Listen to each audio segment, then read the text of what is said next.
तो स्वागत है आप सभी लोगों का फिर से आज के एक और बेहतरीन वीडियो में। जैसा कि आप सभी लोग जानते हैं कि आप लोगों के लिए जीके जीएस का क्लास स्टार्ट हो गया है, ठीक है। अब बोलिएगा सर जी ई क्लास को कौन कौन कर सकता है। देखिए मतलब अगर आप भारत के कोई भी कॉम्पिटिटिव एग्ज़ाम की तैयारी कर रहे हैं तो आप इस क्लास को कर सकते हैं। देखिए कहने का मतलब क्या हुआ से जीके जीएस एक ऐसा पोर्शन है जहाँ से हर एक एग्ज़ाम में क्वेश्चन कन्फर्म आती है, ठीक है। तो अगर आपको जीके जीएस को मजबूत करना है, आप चाह रहे हैं कि आपका जीके जीएस एक अलग लेवल तक पहुंच जाए, तो आप क्या करिए भैया, प्रत्येक दिन क्लास को करिए। आप विश्वास रखिए, क्लास को करने के बाद आप खुद कहिएगा हाँ सर जी हमको पूरा बात समझ में आ गई। देखिए तो हम पीछे आप लोगों को पॉलिटी बढ़ा दिए, ठीक है।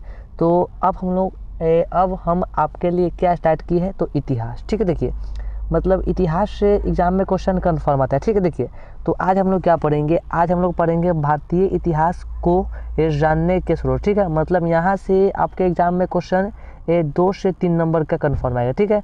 तो अगर आप चाह रहे हैं कि ये 2 से 3 नंबर आपका कन्फर्म हो जाए तो बस आप क्लास को पूरा करिए, आपका 2-3 नंबर कन्फर्म चल जाएगी, ठीक है।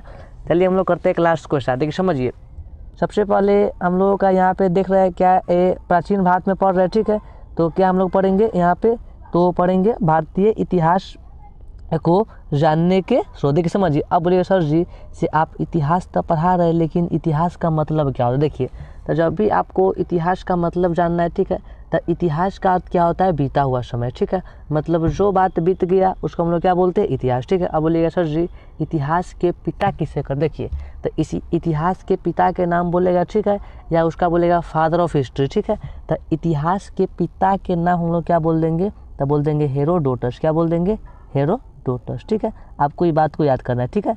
चलिए हम देखते हैं हम लोगों का ये पॉइंट क्या कर रहा है। देखिए समझिए, यहाँ पे सबसे पहले यहाँ पे हम लोगों का बात क्या बोल रहा है, तो प्राचीन भारतीय इतिहास को जानने के मुख्यतः 3 स्रोत है। कहने के मतलब जो हम लोगों का प्राचीन भारतीय इतिहास है, ठीक है, तो उसका स्रोत कितना है, 3 को। पहला का नाम क्या है, तो बोलेंगे पुरातात्विक स्रोत।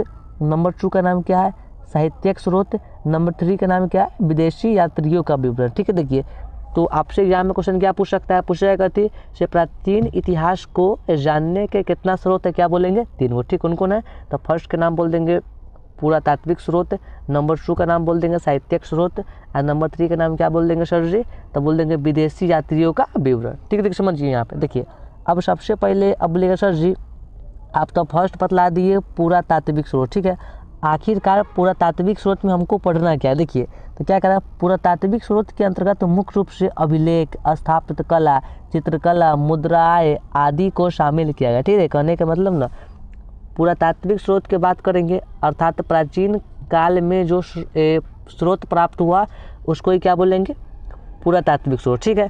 तो पुरातात्विक स्रोत के अंतर्गत आता है कथी कथी, तो सबसे पहला अभिलेख, नंबर 2 का नाम क्या है, स्थापत्य कला, नंबर 3 का नाम क्या है, चित्रकला, और नंबर 4 का नाम क्या है, मुद्रा, ठीक है। तो अगर आपसे क्वेश्चन पूछेगा इन निम्नलिखित में से पुरातात्विक स्रोत के अंतर्गत कौन आता है, तो आपको अगर अभिलेख में ऑप्शन मिलेगा तो अभिलेख टिक मारिएगा, या स्थापत्य कला मिलेगा ये टिक मार देंगे, या चित्रकला मिलेगा इसको मार देंगे, ठीक है। आपको क्या करना है, ये चारों बातों को नोट कर लेना। देखिए समझिए, अब बोलिएगा सर जी आप बतलाइए अभिलेख क्या है। देखिए अभिलेख से क्वेश्चन एग्जाम में कन्फर्म आता है, ठीक है। क्या कर रहा है यहाँ पे, तो पुरातात्विक स्रोतों के अंतर्गत सर्वाधिक महत्वपूर्ण स्रोत अभिलेख। करने का मतलब ना जो पुरातात्विक स्रोत है तो उसमें सबसे महत्वपूर्ण अर्थात सबसे इम्पोर्टेंट जो स्रोत है उसका अगर बात करें तो उसका नाम क्या बोल देंगे अभिलेख, ठीक है। तो आपसे क्वेश्चन पूछेगा आप क्या बोल दीजिएगा, अभिलेख। देखिए क्या कर रहा है, अभिलेखों का उल्लेख मुख्यतः शिलाओं, स्तंभों, ताम्रपत्रों आदि पर प्राप्त होता है।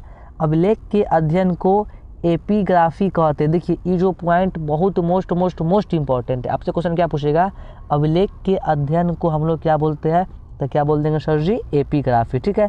ये बात को आपको दिमाग में बैठा लेना है, इसको मैं स्टार्ट कर देते हैं, ठीक है। देखिए समझिए आगे, देखिए अब यहाँ पे हम लोगों का अगला बात क्या कर रहा है, तो विश्व का सबसे प्राचीनतम अभिलेख वोगज़कोई मध्य एशिया में। देखिए ये भी बात मोस्ट इम्पॉर्टेंट है, जिसको स्टार्ट करेंगे उसको आप घुस जाइएगा। देखिए मतलब बात करेगा क्या से विश्व के सबसे प्राचीनतम अभिलेख क्या है, तो क्या बोलेंगे, वोगज़कोई। देखिए ये जो क्वेश्चन है ना पिछला बार SSC GD में पूछ चुका है, ठीक है। देखिए तब विश्व के सबसे प्राचीनतम अभिलेख के बात बोलेगा, क्या बोल देंगे सर जी, ये बोगज को, ये कहाँ पे है, तब मध्य एशिया में। ठीक है, क्या कर रहा है, इसमें से वैदिक कालीन देवता इंद्र, मित्र, करुण तथा नासत का उल्लेख करने का मतलब क्या हुआ, से जो विश्व का जो सबसे प्राचीन अभिलेख है, ठीक है, उसका नाम क्या है, तब बोगज कोई। ठीक है, अब बोलेगा सर जी बोगज कोई में आखिरकार कौन कौन देवता का प्रयोग किया गया है, तो पहले का नाम बोल देंगे इंद्र, उसके बाद बोल देंगे मित्र, उसके बाद वरुण, उसके बाद नसत। ठीक है, देखिए समझिए आए क्या बोल रहा है यहाँ पे, तो भारत का सबसे प्राचीनतम अभिलेख अशोक के अभिलेखों को माना जाता है। कहने का मतलब अगर बात करेगा से भारत में सबसे प्राचीन अभिलेख क्या है, तो हम लोग क्या बोलेंगे, अशोक के अभिलेख। ठीक है, भारत वाला भी क्वेश्चन पूछता है, ये क्वेश्चन एक बार पूछ दिया था CRPF में। ठीक है, मतलब भारत का सबसे प्राचीन अभिलेख कौन है, क्या बोलेंगे, अशोक का अभिलेख। ठीक है, अशोक के अभिलेख। अब क्या बोला, अशोक के अभिलेख मुख्यतः ब्राह्मी और खरोष्टी लिपि में प्राप्त हुआ। कहने का मतलब क्वेश्चन क्या पूछेगा, जो अशोक अपना अभिलेख लिखा, ठीक है, तो वो कौन लिपि में लिखा गया है, तो अगर लिपि के बात बोलेगा तो क्या बोल देंगे, ब्राह्मी, और क्या बोल देंगे, खरोष्टी। ठीक है, देखिए समझ आए क्या बोल रहा है यहाँ पे, तो अशोक के अभिलेख को सर्वप्रथम 1837 में जेम्स प्रिंसेप ने पढ़ा। ठीक है, तब अगर आपसे क्वेश्चन क्या पूछेगा, अशोक के अभिलेख को सबसे पहले कब पढ़ा गया, तो क्या बोल देंगे, 1837 में। ठीक है, आई पढ़ने वाले व्यक्ति का नाम क्या बोल देंगे, तब बोल देंगे कथी, बोल देंगे जेम्स प्रिंसेप। क्या बोल देंगे, जेम्स प्रिंसेप। ठीक है, तो उम्मीद करते हैं कि हमारी सारी बातें आप सभी लोगों को समझ में आ गई होगी। ठीक है, तो अगर आप लोगों को सेशन अच्छा लगा वो लाइक कर दीजिएगा। ठीक है, और आप चाह रहे हैं कि आप GK GS की तैयारी बिल्कुल बेहतरीन तरीक़ा से कर पाए, तो आप क्या करिए, इससे जुड़ जाइए, इसको सब्सक्राइब करके रख लीजिए, क्योंकि हम आपको यहाँ पे हिस्ट्री, पॉलिटी, जियोग्राफी, साइंस के तीनों भाग को कंप्लीट करवा देंगे। ठीक है, तो बस आप इससे जुड़ जाइए और प्रत्येक दिन क्लास करिए। ठीक है, हाँ, आपको क्लास कैसा लगा हुआ कमेंट में बताइएगा। ठीक है, धन्यवाद। चलिए मिलते हैं नेक्स्ट वीडियो में।